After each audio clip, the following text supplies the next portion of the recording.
তো 3 দিন ব্যবহার করে আমি আমার চুলকে কাঁধ থেকে কোমর পর্যন্ত লম্বা করতে পেরেছি। তোমাদের চুলও যদি কাঁধ পর্যন্ত হয়ে রয়েছে, কিছুতেই লম্বা হচ্ছে না, তাহলে আজকের এই ভিডিওটাতে পুরোটা জুড়ে থাকো, দেখবে তোমাদের চুলও এই রেমেডি ট্রাই করার পর, যদি তোমার স্ক্যাল্পে চুল না থাকে, প্রচণ্ড চুল পড়ে যাচ্ছে, চুল কিছুতেই লম্বা হচ্ছে না, ঘন হচ্ছে না, তুমিও মোটা বেনুনি চাও কিন্তু তোমার চুল একই জায়গায় এসে আটকে গেছে, তো আজকের এই রেমেডি তোমার চুলকে একেবারে কাঁধ থেকে কোমর পর্যন্ত লম্বা করে দেবে।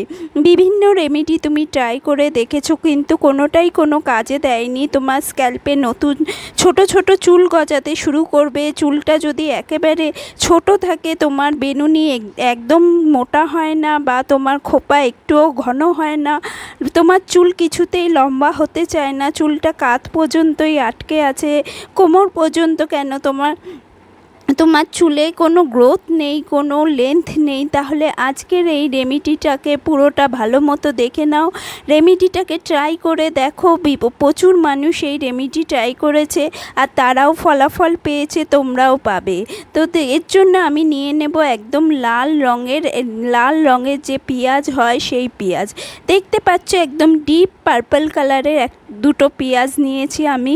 এই পেঁয়াজের মধ্যে প্রচণ্ড পরিমাণে সালফার থাকে। সালফার হলো সেই আমাদের চুলে যে ক্যারাটিনের লেয়ার থাকে সেইটাকে বিল্ড করতে কিন্তু হেল্প করে। নতুন চুল গজাতে কিন্তু পেঁয়াজ অনবদ্য, চুল যতই তোমার টাক পড়ে যাক সেখান থেকে নতুন চুল গজিয়ে ফেলতে কিন্তু একদম পেঁয়াজ অনবদ্য। তো আমি একটা পেঁয়াজ নিয়ে নিলাম, এরকম পার্পল কালারের পেঁয়াজ নিয়ে নাও। পেঁয়াজ শুধু আমাদের নতুন চুল গজাতেই না, চুলকে লম্বা ঘন করতে কিন্তু খুব হেল্প করে। অনেকে পেঁয়াজের রসকে ইউজ করতে চাও না, কিন্তু আজকে আমি যেভাবে তোমাদের রেমেডি দেখাবো সেই রেমেডি যদি ট্রাই করে ফেলো, তাহলে তোমাদের একটুও স্মেল থাকবে না, পেঁয়াজের কোনো স্মেল পাবে না, কিন্তু পেঁয়াজের যে এফেক্টটা, যে পেঁয়াজের যে গুণাগুণ, ভালো গুণটা তোমাদের চুলে, তোমাদের স্ক্যাল্পে কিন্তু খুব ভালো কাজ করবে। আর কোনো স্মেল ছাড়া, কোনো গন্ধ ছাড়াই তোমরা এই রেমেডিকে ট্রাই করতে পারবে। তো ভিডিওটা পুরোটা অবশ্যই দেখতে থাকো। ভিডিওটা আমি চেষ্টা করেছি যতটা পেরেছি ছোট করার, কিন্তু যে এইটুকু না করলে তাহলে তোমরা বুঝতে পারবে না। ভিডিওটা কিন্তু পুরোটা দেখতে থেকো, না হলে কিন্তু তোমরা স্কিপ করতে থাকবে। স্কিপ করলে কিন্তু কোনো ইনগ্রিডিয়েন্ট বাদ হয়ে যাবে, যখন ইনগ্রিডিয়েন্ট বাদ হয়ে যাবে তখন কিন্তু এর এফেক্ট পাওয়া যাবে না। তো বন্ধুরা, আমি পেঁয়াজটাকে ছোট ছোট পিসে কাট করে নিয়েছি, তারপর একটা কাচের বাটিতে ঢেলে রাখলাম। এরপর আমি এর মধ্যে একটা তেল দেব, যে কোনো তেল। তোমার যদি নারকেল তেলে অসুবিধা না থাকে নারকেল তেল দিতে পারো, বা সর্ষের তেল আমি ইউজ করছি, তুমি সর্ষের তেল দিতে পারো, না হলে অলিভ অয়েলে তুমি অভ্যস্ত তাহলে অলিভ অয়েলও দিতে পারো। চাইলে বাদাম তেলে, যারা বাদাম তেলে অভ্যস্ত তারা বাদাম তেলও দিতে পারো। যে কোনো একটা বেস অয়েল নিতে হবে। তো আমি নিয়েছি সর্ষের তেল। সর্ষের তেলে কিন্তু এটা খুব ভালো কাজ করবে। এরপর যে নেক্সট ইনগ্রিডিয়েন্ট দেব সেটা হলো, আমি একটা কড়াইতে 1 চামচ দিয়ে দেব কালো জিরা আর 1 চামচ দিয়ে দেব মেথি। এই দুটোকে আমি ড্রাই রোস্ট করে নেব। একদম ফ্লেমটাকে লো করে কড়াইটাকে প্রথমে গরম করে নাও। গরম করে নিয়ে তারপরে ফ্লেমটাকে লো করে দাও। লো করে এটাকে হালকা রোস্ট করে নাও। এতে কি হবে, এই দুটো জিনিসকে আমরা গ্রাইন্ড করব। দুটো জিনিসকে গ্রাইন্ড করে পাউডারে আমরা পরিণত করে নেব। পাউডার দিলে কি হবে, পুরো পাউডার মানে এর যে গুণাগুণগুলো পাউডার হয়ে গেলে তাহলে ভালো মতো ওই তেলের মধ্যে ঢুকে যাবে। তো বন্ধুরা, যে আমরা কালো জিরা আর যে মেথি নিয়েছি, এই দুটোই আমাদের চুল নতুন গজাতে কিন্তু খুব হেল্প করে। আর কালো জিরা আমাদের চুলকে কালো রাখতে খুব হেল্প করে। মেথি কিন্তু স্ক্যাল্প থেকে খুশকিকে সরিয়ে দেয়। এই দুটো জিনিসের মধ্যে আয়রন, প্রোটিন ভরপুর মাত্রায় থাকে। তো পুরো এই মেথি আর কালো জিরাকে ভালো করে ব্লেন্ড করে গুঁড়ো করে নাও। গুঁড়ো করে ওই তেলের মধ্যে দিয়ে দাও। এরপর যে নেক্সট ইনগ্রিডিয়েন্ট নেব আমরা, সেটা হলো দারুণ একটা ইনগ্রিডিয়েন্ট, যেটা আমার কাছে তেল একটু মনে হলো কম, আমি আরেকটু তেল ঢেলে দিয়েছিলাম। তো নেক্সট যে ইনগ্রিডিয়েন্টটা আমরা নেব সেটা কিন্তু একটা দারুণ ইনগ্রিডিয়েন্ট। যেটা দিলে তোমার স্ক্যাল্পে যদি কোনো ইনফেকশন থেকে সেটা সেরে যাবে, আর স্ক্যাল্পে ব্লাড সার্কুলেশন বাড়িয়ে তোমাদের নতুন চুল গজাতে কিন্তু খুব হেল্প করবে। সেটা হলো লবঙ্গ। লবঙ্গ কিন্তু গরম তাসির, এটার লবঙ্গ কিন্তু আমাদের স্ক্যাল্পে ব্লাড সার্কুলেশন খুব তাড়াতাড়ি বাড়িয়ে দেয়। এরকম ফুল আলা লবঙ্গই নেবে। এই লবঙ্গ কিন্তু কাজ খুব তাড়াতাড়ি করে, খুব দারুণ করে। 4 থেকে 5টা লবঙ্গ তুমি এই তেলের মধ্যে দিয়ে দাও। এবার তেলটাকে আমরা সারা রাতের জন্য পুরো ইনগ্রিডিয়েন্টগুলোকে তেলের মধ্যে ভিজিয়ে রেখে দেব। এবার ঢাকা দিয়ে তুমি রেখে দাও। আমরা এর বাদবাকি কাজটা সকালবেলা করব। তো সকালবেলা দেখো পুরো তেলটার মধ্যে সব এই যে ইনগ্রিডিয়েন্টগুলো, গুণাগুণগুলো কিন্তু একদম অ্যাবজর্ব হয়ে গেছে, আর তেলটারও কালারটা খানিকটা চেঞ্জ হয়ে গেছে। এরপর আমরা এটাকে ওভেনে বসিয়ে দেব। ওভেনে প্রথমে তুমি কড়াই, একটা লোহার কড়াই নিয়েছি, সেটাকে গরম করে নাও। গরম করার পর মানে আঁচটা বাড়িয়ে গরম করে নাও, তারপরে একদম লো ফ্লেম করে দাও। লো ফ্লেম করার পর তুমি এই তেলটা সব ইনগ্রিডিয়েন্ট শুদ্ধ বসিয়ে দাও। বসিয়ে দিলে দেখো একদম হালকা আঁচে তোমরা একদম লো ফ্লেমে এই তেলটাকে গরম করতে থাকো, ফোটাতে থাকো, যাতে এর সব ইনগ্রিডিয়েন্টে গুণাগুণ এর মধ্যে চলে আসে। নেক্সট যে ইনগ্রিডিয়েন্ট আমরা দেব সেটা হলো নিম পাতা। নিম পাতা আমরা কেন দেব? কারণ আমাদের স্ক্যাল্পে প্রচুর ড্যান্ড্রাফ যদি হয়ে গিয়ে থাকে, চুল খুব পড়ছে তোমার চুলে, মানে স্ক্যাল্পে চুলকানি প্রচণ্ড, এইগুলো কিন্তু নিম পাতা একদম কমিয়ে দেয়, একদম চলে যাবে যদি তুমি নিম পাতা এই তেলের মধ্যে দিয়ে দাও। যদি তুমি বহু দিন ধরে ড্যান্ড্রাফে ভুগছো, শীত গেছে, শীতে যে ড্যান্ড্রাফ হয়েছিল তোমার প্রচণ্ড সাদা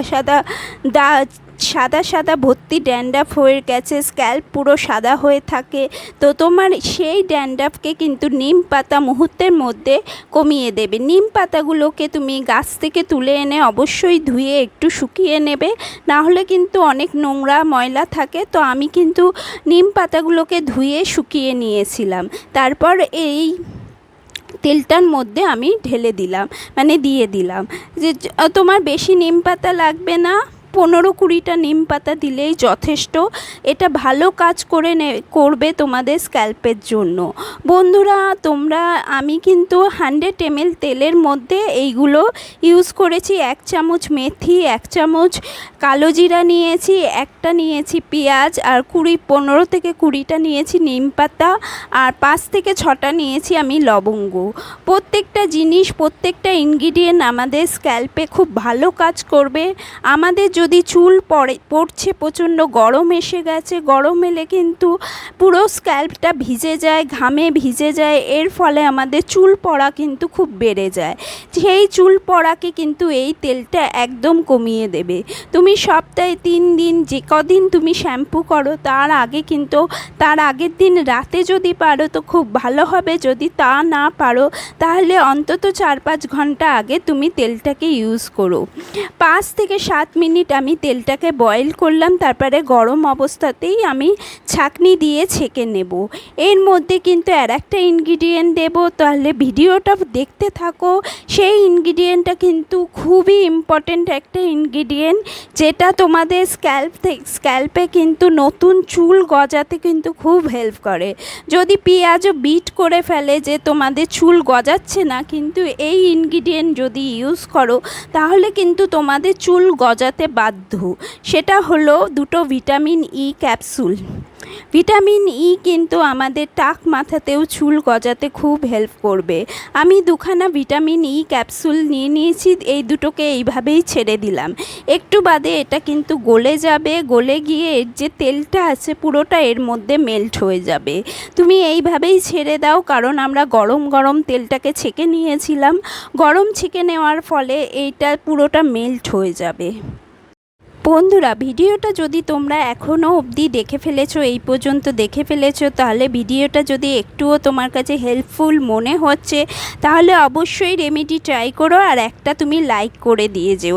আমি এটাকে একটা কাচের জারেই ট্রান্সফার করে নিয়েছি। চেষ্টা করো তোমরা কাচের কোনো বোতলের মধ্যে তেলটাকে প্রিজার্ভ করতে, বাইরেই রাখতে পারবে।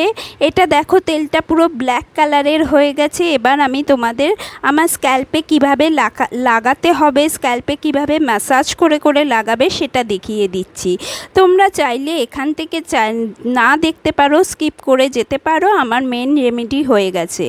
বন্ধুরা, তোমরা এটা রাত্রির বেলায় লাগাতে পারো। এই তেলটাকে ভালো করে ম্যাসাজ করো। আচ্ছা, রাত্রিরে যারা লাগাচ্ছ তারা অবশ্যই বালিশের ওপরে একটা আলাদা কভার দিয়ে নেবে, কিন্তু তেল থেকে একটা কালো দাগ হয়ে যেতে পারে, তার জন্য আগের থেকেই আমি বলে দিলাম বালিশের কভারে একটা কভার দিয়ে নেবে। আর যদি তোমরা মনে করো খুব গরমে, যদি তোমরা মনে হয় যে সর্ষের তেলে মানে প্রচণ্ড ঘাম হচ্ছে, স্ক্যাল্প ভিজে যাচ্ছে, তাহলে অবশ্যই এই তেলকে তুমি স্নান করার মানে শ্যাম্পু করার 2 ঘন্টা আগে লাগিয়ে নিও। এই তেল কিন্তু দারুণ রেমেডি, কারণ সর্ষের তেলে কিন্তু ব্লাড সার্কুলেশন বাড়িয়ে দেয়, চুলকে ঘন করে, মজবুত করে, লম্বা করে। আগেকার দিনে অনেকেই সর্ষের তেল ইউজ করতো। অবশ্যই সর্ষের তেলটা একটু ভালো কোয়ালিটির নিও। যদি ভালো কোয়ালিটি তুমি সর্ষের তেল না নিতে পারো তাহলে নারকেল তেলেও এই তেলটাকে বানাতে পারো। যেমন প্যারাশুটের বা শালিমার নারকেল তেল দিয়েও এই তেলটাকে বানাতে পারো। বন্ধুরা, এই তেলটা তোমাদের কিন্তু চুলটাকে কালো করতে খুব হেল্প করবে, চুলটাকে লম্বা করতে খুব হেল্প করবে। আমার কিন্তু করোনার সময় প্রচুর মানে আমার করোনা হয়েছিল, তখন কিন্তু আমার প্রচুর চুল পড়ে গেছিলো, আমার স্ক্যাল্পের সামনের থেকে একদম ফাঁকা হয়ে গেছিলো।